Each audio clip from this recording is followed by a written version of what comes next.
Boa noite a todos e todas. Hoje nós vamos dar continuidade, tá bom? A nossa aula de avaliação nutricional. Vamos falar um pouco de como se dá essa avaliação nutricional, qual a importância, qual o objetivo de se fazer, como que é feita.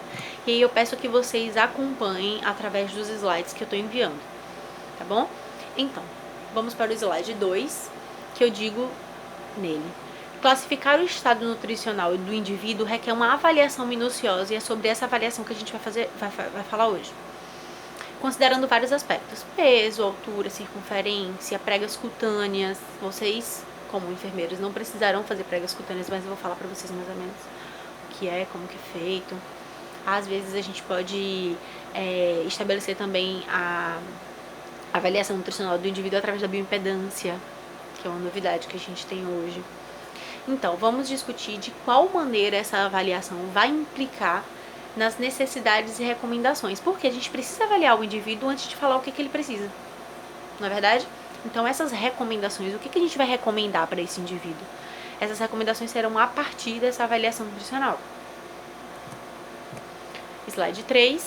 Então, o estado nutricional, ele reflete o grau de necessidade. Ele precisa de muito, ele precisa diminuir, certo? Ele precisa ingerir mais ou ingerir menos. Fala sobre o grau da necessidade nutricional fisiológica do indivíduo. O equilíbrio entre a ingestão e o requerimento. Quanto que ele precisa? Ele está consumindo a quantidade que ele precisa? Ele está consumindo mais? Está consumindo menos? Certo? Então, para indivíduos de diferentes faixas etárias, de diferentes estados fisiológicos ou estados patológicos, precisam de requerimentos diferentes. Então, quando se consomem, ainda no slide 3, quando se consomem os nutrientes adequados para satisfazer as carências diárias do corpo, incluindo qualquer demanda metabólica aumentada, o indivíduo se aproxima de um estado nutricional ideal. Então, o que eu quis dizer? A gente tem uma carência a ser suprida diariamente. Se a gente não tivesse essa carência diária, a gente não precisaria se alimentar todos os dias. A gente não precisaria fazer de 5 a 6 refeições ao dia. Lembram da aula de conceitos básicos da nutrição que a gente falou sobre a pirâmide de alimentos? Lembram? Então, em cada grupo de alimentos, eu tenho a quantidade de porções que devem ser consumidas por dia. Porém, a gente precisa adequar o estado fisiológico desse indivíduo. Qual o tamanho dessa porção? Quanto que ele deve consumir de cada grupo? Certo? Então, é a partir dessa avaliação que a gente vai definir a quantidade de ingestão. Então, no slide 4, eu coloquei uma imagem aí de criancinhas, porém, vou relacionar agora com todas as fases, tá certo? Então, a ingestão adequada de alimentos, de nutrientes, promove o crescimento e o desenvolvimento. Mantém uma boa saúde geral. Lembram que das aulas anteriores eu falei que se a gente não tem uma boa alimentação, a gente não tem um estado de saúde adequado. Algumas pessoas até conseguem isso, né? Um pouco difícil de acontecer, mas algumas pessoas até conseguem ter uma alimentação inadequada e um bom estado fisiológico. Porém, se a gente continua com esses maus hábitos alimentares e um estilo de vida inadequado, a gente vem a ter problemas de saúde posteriormente. Então, sustenta as atividades diárias, como eu falei para vocês no slide anterior, a gente precisa de uma ingestão diária, de uma quantidade diária, porém a gente não pode ter essa ingestão muito exacerbada, porque lembra da aula anterior de micronutrientes? A gente pode ter uma toxicidade por nutrientes. Então, assim, a gente tem que ter um equilíbrio, nem tanto, nem tão pouco, para não ter carência. E a gente ajuda a proteger o corpo das doenças e enfermidades. Nas aulas anteriores, também quando a gente falou de macro e de micronutrientes, eu relacionei com o estado imunológico, com o sistema imunológico do indivíduo, que é o nosso sistema de proteção contra essas doenças. Então, vamos falar agora sobre antropometria. No slide 6, eu falo que as técnicas antropométricas consistem na avaliação de circunferências. Então, o que seria uma antropometria? Seriam as medidas, os parâmetros do nosso corpo. Então, assim, quando eu falo de circunferência, eu falo de circunferência abdominal, que é feita na cicatriz umbilical, no nosso umbigo. Então, eu meço onde está o meu umbigo e faço uma circunferência, deixando essa fita inelástica, que eu coloquei uma imagem aí. Essa fita inelástica, ela tem que estar reta ao redor do indivíduo, certo? Em toda a circunferência do indivíduo, em todo...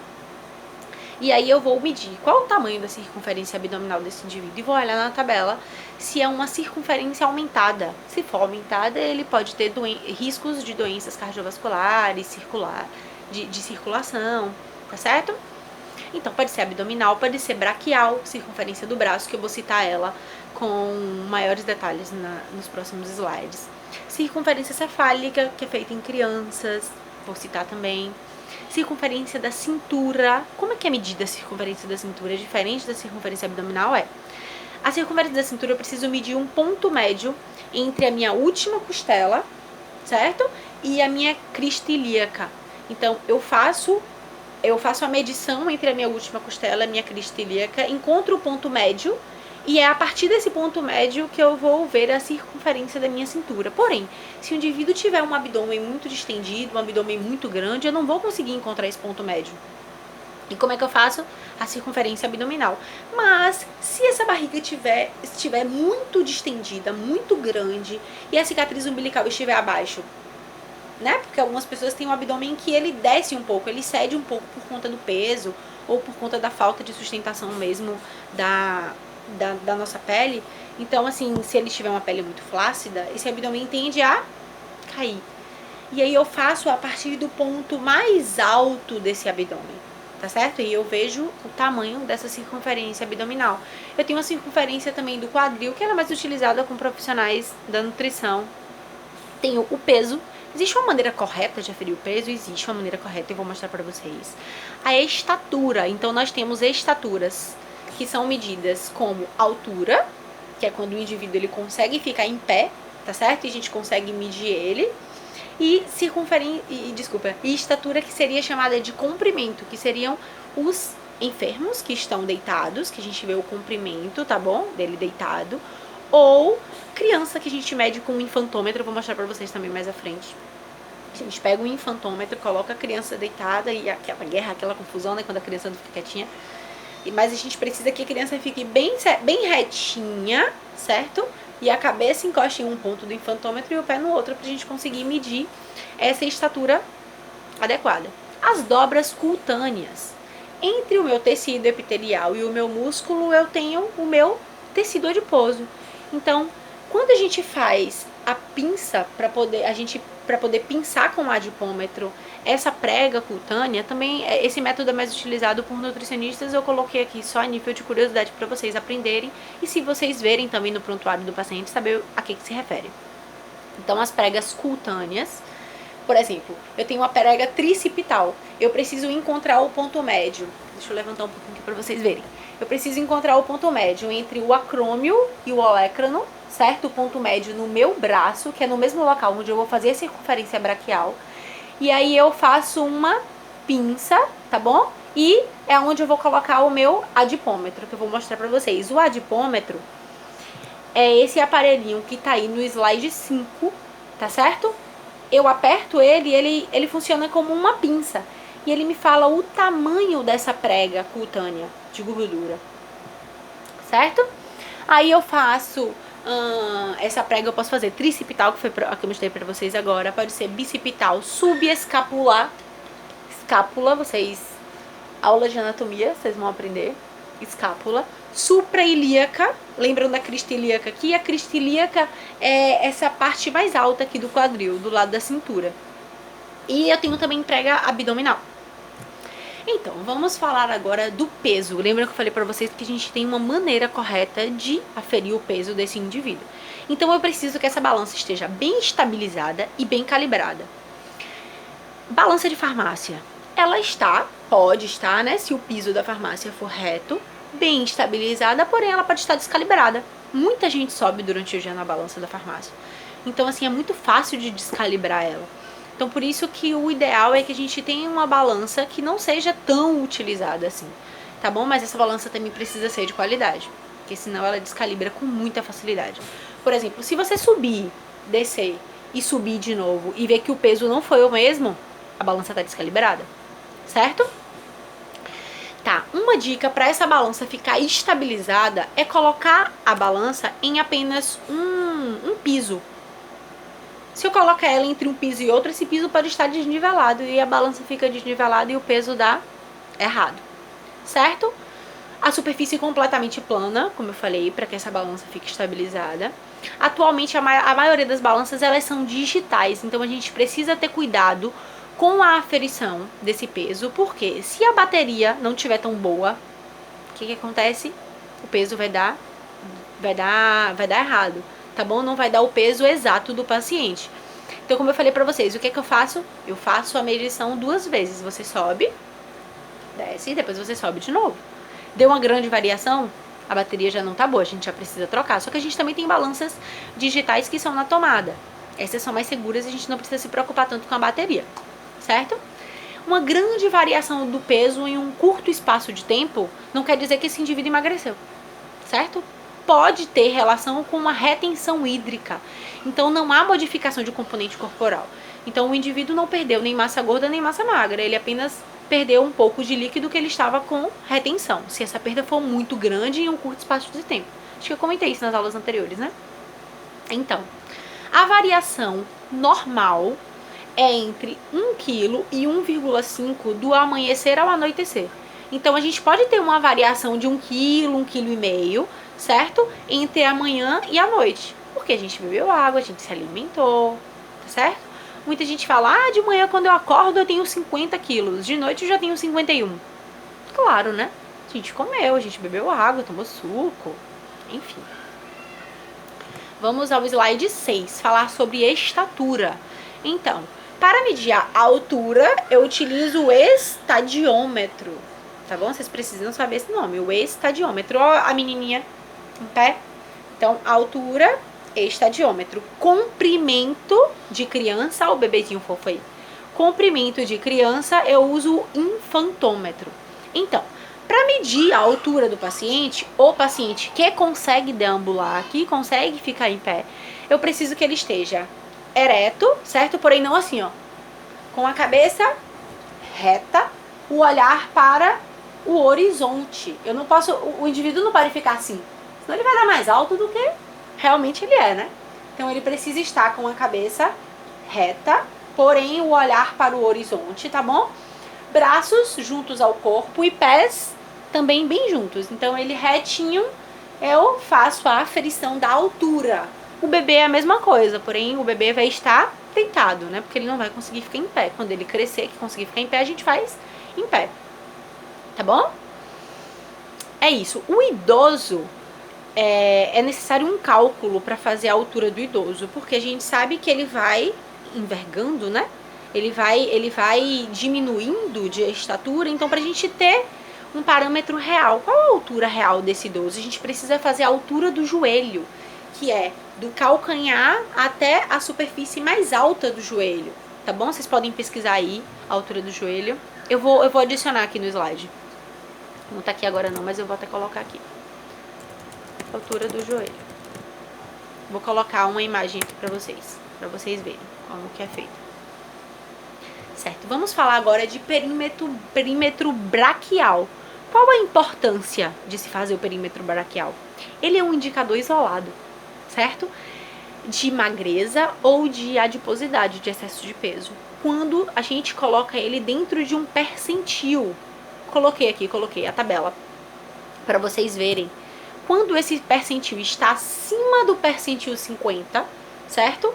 Por exemplo, eu vou ler aqui a idade. Minha idade, 28 anos. Aqui, 28 anos. Deixa eu só aumentar um pouquinho que a letra tá pequena. Ó, 28 anos. Tá vendo? Entre 25 e 34 anos, 9.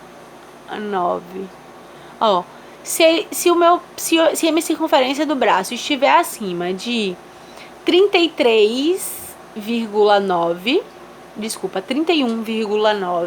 é porque eu estou com um peso maior do que eu deveria. Se ele estiver com 31,9, eu estou eutrófica. Se eu estiver abaixo, com um percentil abaixo dos 50, eu estou com magreza, certo?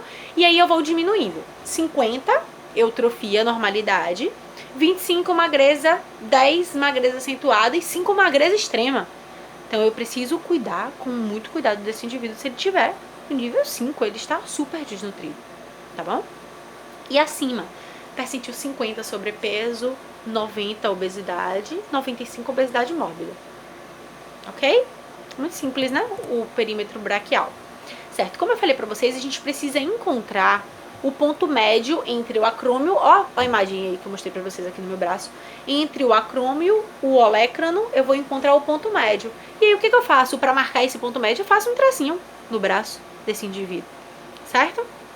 Vou fazer a circunferência, não vou apertar a fita, certo? Vou fazer superficialmente, também não posso deixar muito folgada, eu preciso de uma medida exata, porque é através desse perímetro braquial que eu vou avaliar a evolução desse paciente. Ele ganhou peso, ele perdeu peso, como eu falei pra vocês, ele é um indicador isolado de estado nutricional. Então a gente precisa fazer ele muito bem feito, tá bom? E aí, nesse ponto mediano, eu vou ver se ele está no percentil 50, acima ou abaixo. Ó, tem uma imagem aí até do lado. Para fazer a medição do ponto médio, eu preciso que o indivíduo coloque, ó, a primeira imagem aí, ele colocou a mão sobre a cicatriz umbilical. Então, após colocar a mão sobre a cicatriz umbilical, eu vou medir o ponto médio.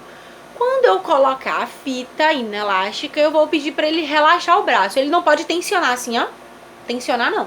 Ele vai apenas relaxar o braço, tá bom? E você vai fazer a medição. Slide 11, eu coloquei a tabela, tá bom? Dos percentis da circunferência do braço. E no slide 12, a antropometria, ela exibe os benefícios por não ser invasiva. Não é uma avaliação invasiva no paciente. Eu não preciso tirar, por exemplo, uma amostra de sangue para fazer uma antropometria. Eu apenas faço uma avaliação, tá bom? E de fácil execução, para quem sabe fazer. Por isso que vocês estão aprendendo, tá bom? Porque na maioria das vezes, essa avaliação ela é feita pelo nutricionista da unidade. Ou pelo profissional de nutrição, de alguma especialidade. Porém, os enfermeiros também realizam em alguns locais, tá certo? Eu não sei muito bem como vai funcionar, onde vocês vão estar. Por isso que é muito importante que vocês saibam como fazer. Por quê? Se a demanda for muito grande e o nutricionista precisar de um suporte, ele vai falar, olha, fulano de tal, eu preciso que você faça a circunferência braquial do paciente X. E aí? Você sabe fazer? Com certeza. Pronto, o nutricionista vai ficar tranquilo. Você vai falar, olha, não, eu já aprendi na aula de nutrição da professora Juliana. Então, contudo, sofre interferências em sua acurácia em situações limítrofes do estado nutricional. E aí? Na presença de ascite ou edema, se esse paciente tem uma barriga muito distendida a custas de ascite ou de edema, que é uma grande retenção hídrica, e aí o que a gente faz? E exige uma padronização no procedimento. Se Patrícia faz de um jeito e Joana faz de outro, e aí? Essa circunferência braquial do paciente X vai ser fidedigna? Eu vou poder dizer se ele melhorou o estado nutricional dele ou se ele piorou? Né? Eu tenho que ter muito cuidado em fazer da maneira correta a execução, porque eu preciso de uma padronização em todas as medidas. Eu tô falando de circunferência braquial só como exemplo, certo? Mas eu preciso de uma padronização na aferição da altura, na aferição do peso. E aí? Se o João pisou mais à frente da balança, não juntou o pé, ficou se mexendo na hora, a balança estava estável quando Joana fez e quando Patrícia fez já estava certinha. Então eu tenho que ter muito cuidado na padronização, tá bom? E manutenção periódica dos equipamentos. Então eu tenho que ter muito cuidado com os equipamentos que eu vou utilizar. Por exemplo, minha fita rompeu. Aí eu coloco um durex nessa fita e aí eu começo a fazer e esse durex começa a escorregar. Só um exemplo. Ou como eu dei o exemplo da bateria, da balança, pode estar ruim. E aí eu tenho que ter um cuidado, tá bom? Com a calibragem desses equipamentos.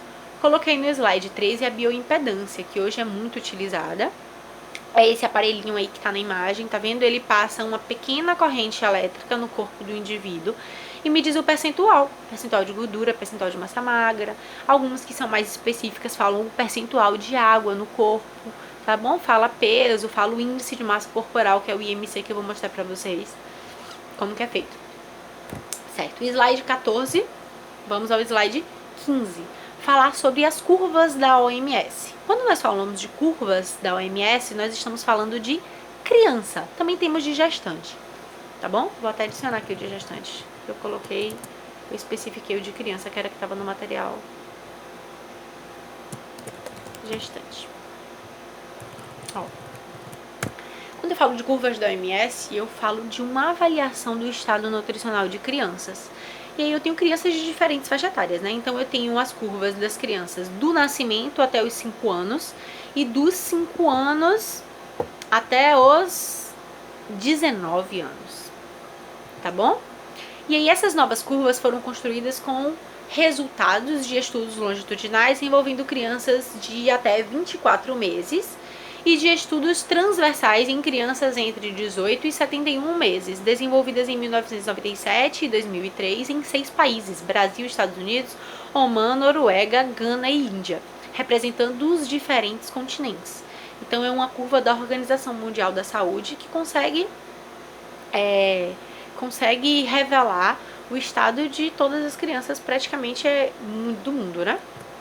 Então, eu coloquei aí no slide 16 o exemplo de uma curva de meninas, que tá em rosa, tá vendo? E no slide 17 de menino. Só mudam os parâmetros. Olha que a curva de menino é mais achatada e de menina é mais acentuada. Então, existe uma avaliação diferente entre menino e menina. Tá certo? Como é que eu faço aqui? Eu vou calcular o IMC, que eu vou mostrar pra vocês mais à frente como é. Eu vou calcular o IMC desse indivíduo, dessa criança aí, tá vendo? A partir dos 5 anos, essa curva é de 5 a 19. E aí eu vou encontrar o IMC dessa criança e depois vou alinhar com a idade dela e os meses, tá vendo? 3 meses, 6 meses, 9 meses, e aí? Tá mais próximo dos 6 anos e 3 meses, 6 anos e 6 meses, né? Que seriam 6 anos e meio. E eu vou encontrar essa criança está com obesidade, com sobrepeso, normalidade, tá vendo? Baixo peso ou baixo peso severo, que seria magreza severa. Em qual nível essa criança está? Dentro de qual curva aí? Tá bom? Aí eu coloquei uns links para vocês aqui, para vocês encontrarem.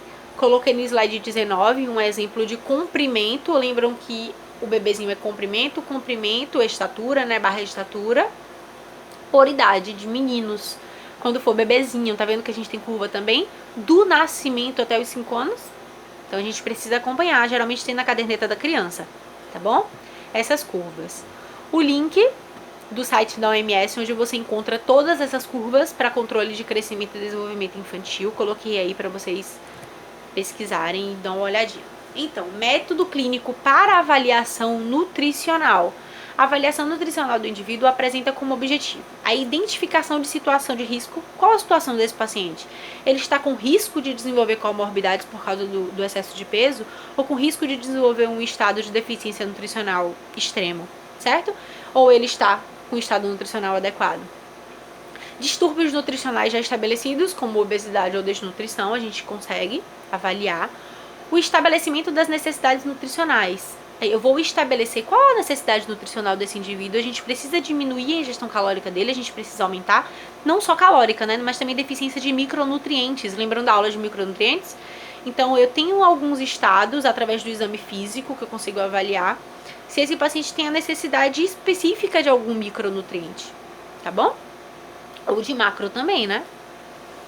Como vocês também já viram na aula de macronutrientes. Então, eu coloquei para vocês a tabela do IMC. O IMC a gente calcula o peso do paciente dividido sobre a altura ao quadrado. E aí a gente coloca aí nessa classificação o valor encontrado para ver se ele está com o peso elevado ou o peso abaixo do que deveria. Eu tenho uma tabela de IMC de mais fácil entendimento, tá bom? Que eu coloquei no slide 25. A avaliação subjetiva global.